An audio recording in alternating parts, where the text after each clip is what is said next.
दोस्तों नमस्कार।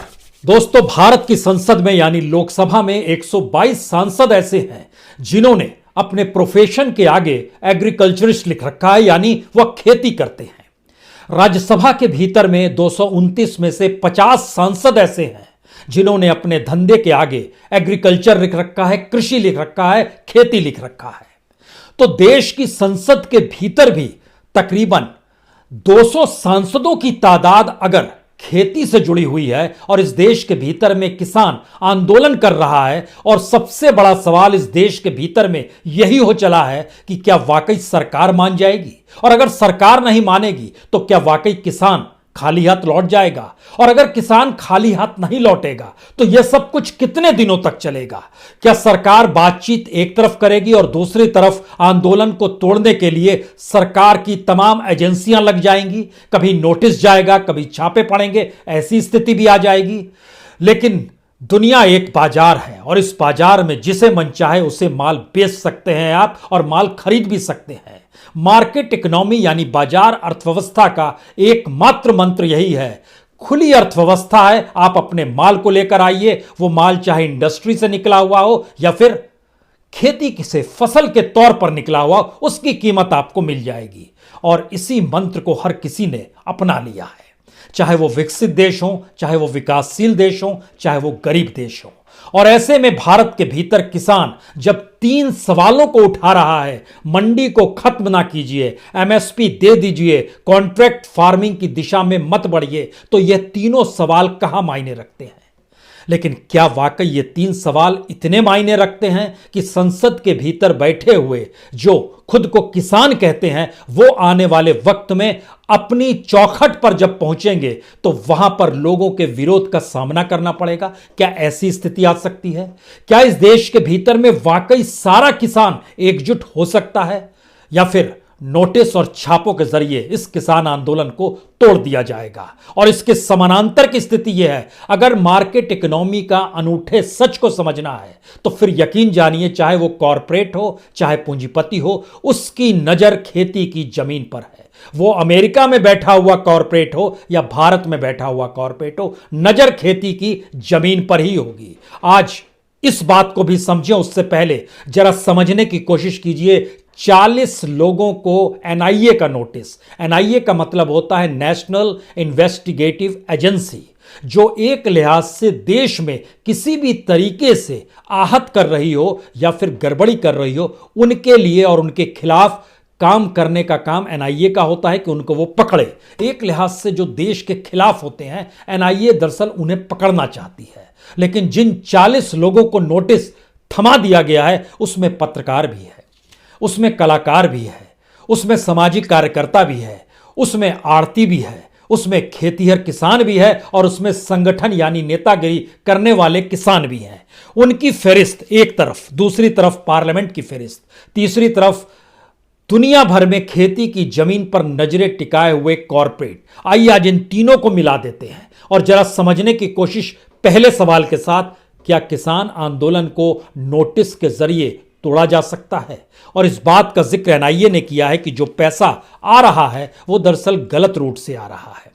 Enforcement directorate के कहने के बाद एनआईए ने नोटिस दिया, लेकिन नोटिस किन्हें दिया है? मसलन किसान नेता हैं बलदेव सिंह सिरसा, दीप सिद्धू हैं, ये कलाकार हैं, अदाकार हैं, इनको भी दिया गया। मनदीप सिद्धू इनके भाई है, इनको भी दिया गया।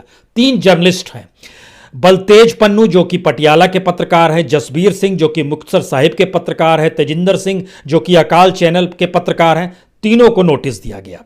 परमजीत सिंह अमृतसर के हैं, नवलजीत सिंह होशियारपुर के, जंग सिंह लुधियाना के, प्रदीप सिंह लुधियाना के, सुरेंद्र सिंह ठिकरीवाल बरनाला के, अमरकोट के पलविंदर सिंह लुधियाना के, जज इंद्रपाल सिंह, रंजीत सिंह दमदमी टकसाल अमृतसर के, करनैल सिंह होशियार, एक लंबी फहरिस्त है, 40 लोगों की फहरिस्त है जो बतलाती है जिन्हें नोटिस थमा दिया गया। और इससे पहले 6 आड़तियों पर पंजाब में छापा भी मारा गया कि आपके पास काला धन है, आपने गड़बड़ी से चीजें की है, उसको आपने इनकम टैक्स रिटर्न में दिखलाया नहीं है। सवाल सिर्फ इतना है, ये एनआईए का नोटिस और इनकम टैक्स का छापा पहले क्यों नहीं पड़ा? क्योंकि पंजाब के भीतर नजर डालने पर जो नजर आता है कि एनआईए ने इससे पहले जिनको भी नोटिस दिया है उनकी संख्या सिर्फ 7 है, 7 लोगों को, लेकिन उनके ताल्लुकात कहीं ना कहीं हिंसक गतिविधियों से जुड़े हुए थे। यह पहली बार है कि हिंसक गतिविधियों से जुड़ना तो दूर, लेकिन इनको नोटिस दिया गया, क्योंकि जिन नामों को हमने पढ़ा है ये सभी किसान आंदोलन से जुड़े हुए हैं। यह पहला सवाल है। इसका मतलब है कि आंदोलन को तोड़ने की दिशा में सरकार बढ़ चुकी है। दूसरा सवाल यहीं से शुरुआत होती है, क्या वाकई इस देश के किसानों को बांटा जा चुका है, छोटे और सीमांत किसान और बड़े किसान, और यह पूरा आंदोलन बड़े किसानों को लेकर है, या फिर इस देश के भीतर में धीरे धीरे सारे किसान एकजुट होते चले जाएंगे? हमें लगता है कि इसकी भी परिस्थितियों को आज समझना चाहिए। संसद पर आए, दूसरी दृष्टि किसानों को लेकर है। किसानों के जो सवाल हैं एमएसपी के, कॉन्ट्रैक्ट फार्मिंग के खिलाफ के और मंडियों को जीवित करके, यह समझना चाहिए कि भारत में जो पॉलिटिकल पार्टीज होती है वह अपनी सत्ता को बनाने के लिए और बचाए रखने के लिए अपनी परिभाषाएं गढ़ती है। हमको लगता है आज शुरुआत इसमें पश्चिम बंगाल से करनी चाहिए, क्योंकि आपके लिए भी यह हैरत की बात होगी कि पिछले दिनों जब बीजेपी पश्चिम बंगाल में कूदी तो उसने कहा कि किसान सम्मान निधि के लिए पश्चिम बंगाल सरकार ने नाम तक नहीं दिए हैं। नाम नहीं दिया, यह फैक्ट है। लेकिन दूसरा सच यह है, इसके साथ जब बीजेपी के नेता इस बात को जोड़ते चले जा रहे थे कि देखिए स्थितियां कितनी विकट है किसानों की, जो पश्चिम बंगाल के, हम आएंगे तो बहुत शानदार तरीके से काम करेंगे, तो आपको यहां पे सरकार के ही आंकड़ों से हम बतलाते हैं कि इस देश के भीतर में तमाम राज्यों में सबसे ज्यादा अनाज जहां पर होता है, जो फूड प्रोडक्शन है, उसमें तमाम चीज ले आइए, उसमें सब्जी भी ले आइए, फल भी ले आइए, और गेहूं, चावल, बाजरा, दाल भी ले आइए। सबको मिला के पहले नंबर पर देश में पश्चिम बंगाल ही है। यह टॉप मोस्ट एग्रीकल्चर स्टेट है। इसके बाद नंबर उत्तर प्रदेश का आता है। चूंकि उत्तर प्रदेश इतना बड़ा राज्य है, दूसरे नंबर पर आता है। पश्चिम बंगाल में राइस, जो चावल होता है, वह 146 लाख टन प्रोडक्शन है। और इसके अलावे फूल गोभी है, टमाटर है, खीरा है, बंद गोभी, बैगन, चिली, जिंजर, गार्लिक, कोवेंडर, टर्मरिक, सारी चीजें होती हैं। व्हीट भी होता है, यानी गेहूं भी होता है। ये सारी चीजें होती हैं। पहले नंबर पर पश्चिम बंगाल है, दूसरे नंबर पर उत्तर प्रदेश है। उत्तर प्रदेश में बाजरा, rice, sugar cane, food grain, सारी चीजें होती है, और इसका नंबर दूसरा आता है। यहां पर जो गेहूं उपजाया जाता है, यह तकरीबन 22.5 मिलियन टन है। लेकिन दूसरी तरफ सबसे ज्यादा गन्ना भी उपजता है यहां पर, उत्तर प्रदेश में लगभग 145 मिलियन टन। पंजाब का नंबर तीसरा है। पंजाब में किसानों की संख्या और जमीन की संख्या के लिहाज से पंजाब बहुत पीछे आता है। जब आप इस देश के सेंसस को देखेंगे, जहां जमीन और किसान को देखेंगे, तो पंजाब का नंबर 10, पहले 10 में भी नहीं आएगा। लेकिन फसल उपजाने को लेकर पंजाब का नंबर तीसरा है। पहले पे बंगाल, दूसरे पे यूपी, तीसरे पे पंजाब, चौथे पे गुजरात आता है। पहले 3 राज्यों में हम कह सकते हैं कि बीजेपी की सत्ता पश्चिम बंगाल में तो कभी रही नहीं।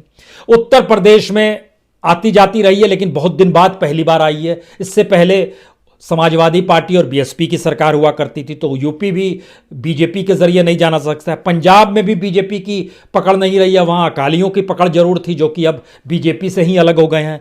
चौथे नंबर पर गुजरात है, जो सही मायने में बीजेपी शासित राज्य है उसका, यानी इस देश के भीतर में वो 4th स्टेट के तौर पर है। 5वें नंबर पे हरियाणा है, 6ठे पे मध्य प्रदेश है, 7वें पर असम है, 8वें पर आंध्र प्रदेश है, 9वें पर कर्नाटक है, 10वें पर छत्तीसगढ़ है। इसका एक मतलब तो साफ है कि सत्ता अगर बीजेपी के पास है राज्यों में, जिन राज्यों में, तो वो नंबर 1 नहीं हो पाया। यानी खेती को लेकर इनका अनुभव बहुत कमजोर है। पहली बात यह आ गई।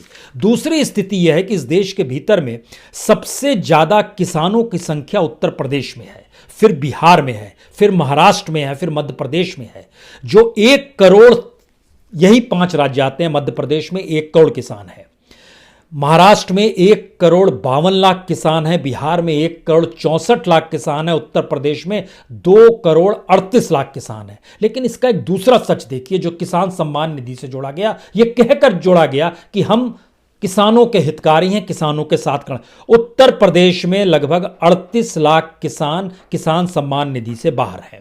बिहार में लगभग 1 करोड़ 64 लाख में से 1 करोड़ 11 लाख किसान इस फहरिस्त में नहीं आते हैं जिनको किसान सम्मान निधि मिल पाए। सिर्फ 52 लाख लोगों को मिलता है। महाराष्ट्र में 1 करोड़ 52 लाख किसानों में से सिर्फ 86 लाख को मिलता है, 66 लाख को नहीं मिलता है। मध्य प्रदेश में 1 करोड़ में से 55 लाख को मिलता है, 45 लाख को नहीं मिलता है। यही स्थिति कमोवेश हर राज्यभर है। कर्नाटक में 80 लाख है, आंध्र प्रदेश में 85 लाख है, तमिलनाडु में 79 लाख है, पंजाब में लगभग 50 लाख प्लस किसान है, हरियाणा में लगभग 40 लाख प्लस किसान है।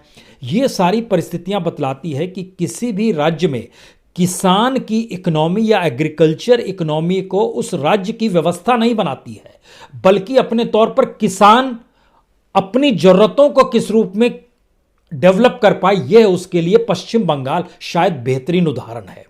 और उसके बाद दूसरे नंबर पर उत्तर प्रदेश, इसलिए क्योंकि उत्तर प्रदेश तो इंडस्ट्री वहां पर डेवलप हो ही नहीं पाई। यूपी और बिहार 2 ऐसे राज्य रह गए।